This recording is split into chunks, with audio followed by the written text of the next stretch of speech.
Alright guys, welcome back to another video. Today we're doing the new Holy Freeze with the new Shattered Wall. So this is the new Rune Ward in PD2. It's basically allowing you to run Dual Dream but for Holy Freeze, which was not possible before. I've done similar builds like this a lot on my channel. So I'm just going to quickly go over what the build is. You want 1 point down to Joust. You want 1 point down to Holy Shield. You want a max Conviction Aura because you're going to be running that as your main aura. And then you're going to get all these synergies for Holy Freeze. So that includes Blessed Aim, Resist Cold, and Salve. I've also gone ahead and put a point down to Redemption so I can toggle that to get my stuff back. That's not necessary. You can do whatever you want with the extra points. And then whatever's left over, put into Holy Shield.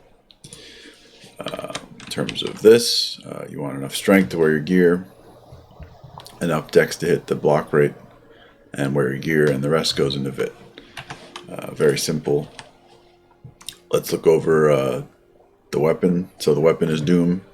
So Doom can be made in swords now. Yay. You don't have to use the axes.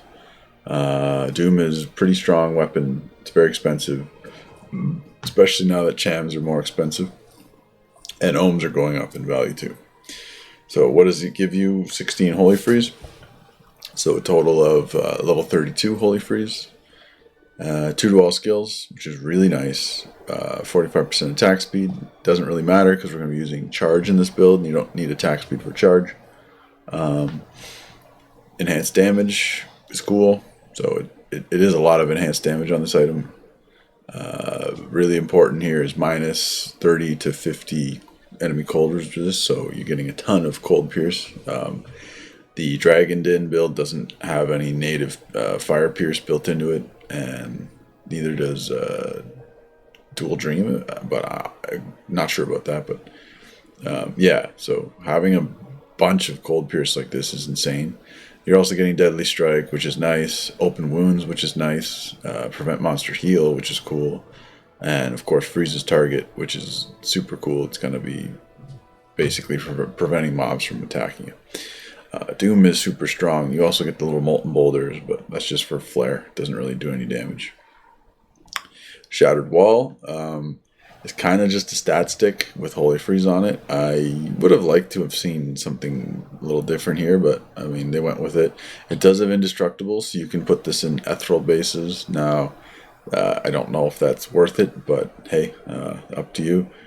60% faster block rate is nice, but again, it's whatever because we have Holy Shield. It adds some cold damage to your attack. It's got a bunch of life on it, which is nice. And then it just seems to have, 30 to all resistances and a little more to fire. So it is good for resistances in this sense. This one has 30 all res as the base in the actual item. So that's good. But it looks like it comes with the native 35 fire res.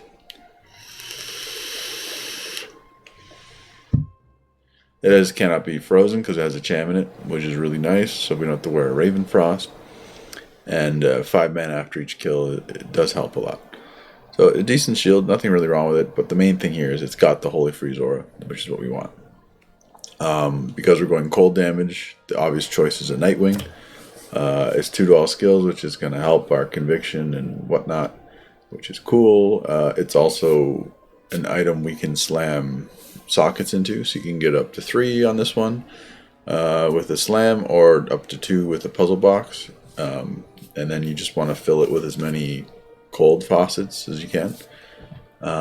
In terms of armor, I think the best armor here, well, not the best, but the simplest armor is to just get yourself Griswold's, because it has 2 to all skills essentially, and 3 sockets, and they're very cheap. And so this is another place we can put a whole bunch of faucets in for pretty cheap. And yeah, like Griswold's is not a bad armor, has a ton of defense on it. It gives you a bunch of strength, which is helpful. And of course 2 to all skills is great. Alternatives to this would be, if you can get any of the other armors that give 2 to all skills, because it's going to up our damage through through conviction and through charge and everything basically. And then up to 4 sockets if you can, or 3 for slamming. And just faucets. This is just a faucet build. So I've got 5. You could get more. You could get 3 in the helm. And use an armor with 4 sockets. So you can get another 10%. That's fine. Frostburns have -10 to enemy cold resist, which is great. Again, in this build, we don't need attack speed because we're charging. And you get quite a bit of attack speed on the Doom. So when you do need to Zeal, it's still going to be decent speed. Nothing really to be said here about the Frostburns. There are other options, but I think for max damage, you want the cold pierce. I'm using a Verdungos for physical damage reduction because there really isn't any belts that are going to improve our damage too much. So Verdungos is all around just a great belt for defensive stats. This build is a little, the way I've set it up, it's kind of low on resist, so I think Tier Haunch or any boots with an all resist slam would be pretty useful. Or you could also go Natalia's boots, which is a dual res, or just a rare tri-res boots would be even better if you can get that. The rings are just random rings with all resist and stuff like that. Like this is a pretty damn good ring. Now the minimum damage we don't care about really. The life steal is kind of a bonus. The life is a bonus, but really I just threw these on because they were in the item pack, just to get some resistances. So it's not too hard to get dual res rare rings with whatever stats on it.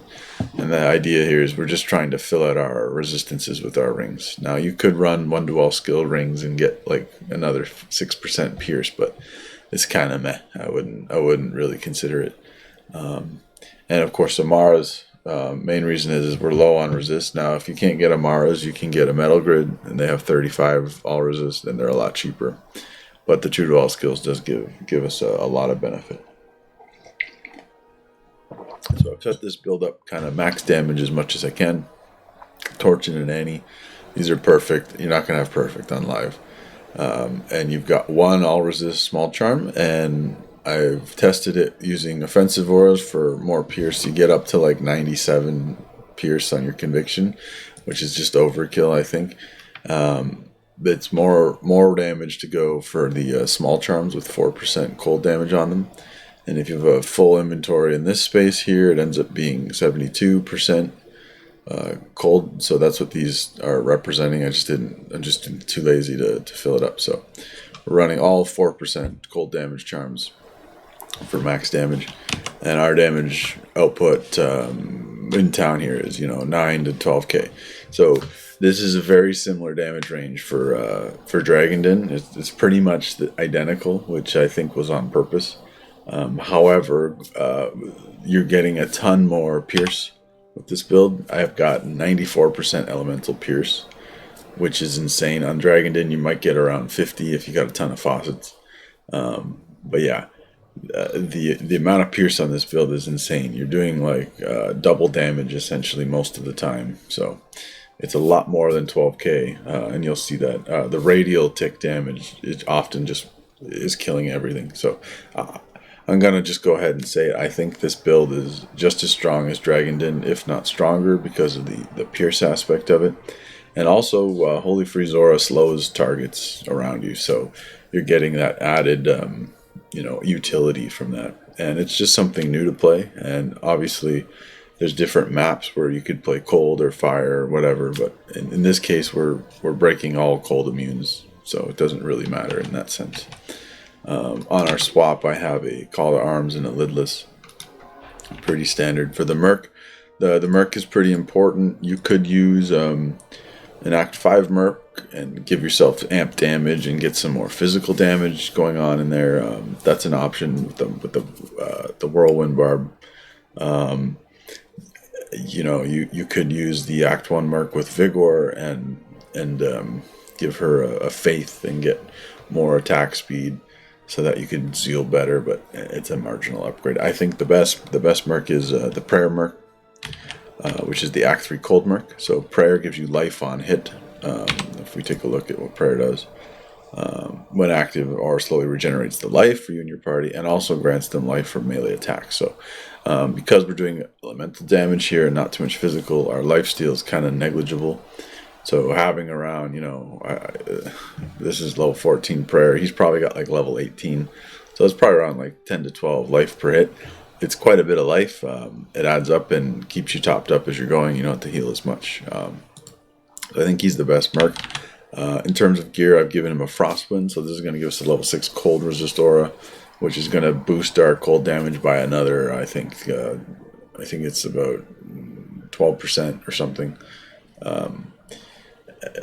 He also casts cold spells, so giving him 3 to cold skills is really, really handy, and nothing wrong with that. I've given him a Shaft Stop and a Vamp Gaze simply for physical damage reduction, because this is a merc that doesn't auto attack, so he's not going to life steal. He's not going to get life on hit either from casting his spells. He will heal from prayer aura, like just generally healing him. But yeah, maybe some life after kill stuff would be cool. I gave him an Exile because, again, we're going for a GG build. Now, Exile gives a huge Defiance aura, which is giving us physical damage reduction to the merc and for me, and also a ton of defense.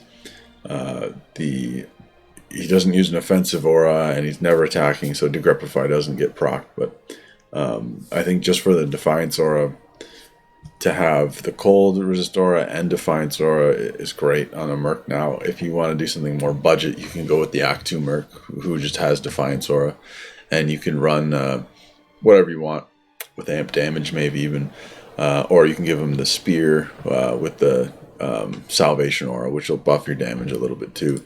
And actually, that will give you more all resist, and it'll free up some leniency here, so you won't have to use Tear Haunches. You could probably use Gore Riders or something for a little more physical damage, and your rings you could throw on Wisps and whatever and just go nuts. So Act 2 Merc is a really good option as well, but you lose that life on hit, and I think the life on hit is really integral to doing damage. I gave him Frostburns because he does cold damage for some Pierce for him, and a Snow Clash because it's 2 to cold skills.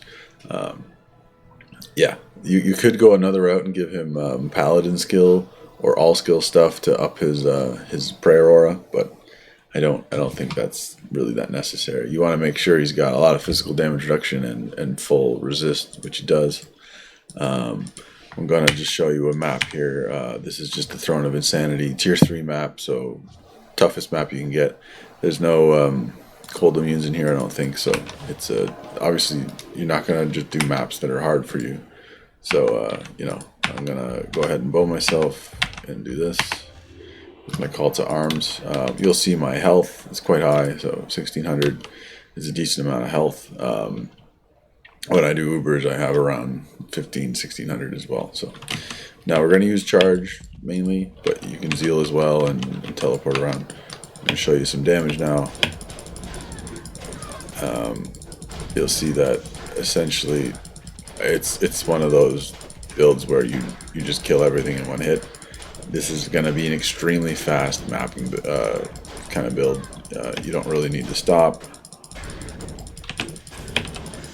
You can obviously joust and then zeal if you want. I think it's slower than just simply charging.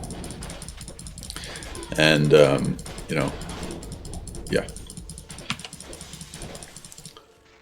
You can see our Merc does kind of get low, but he heals up through the prayer aura.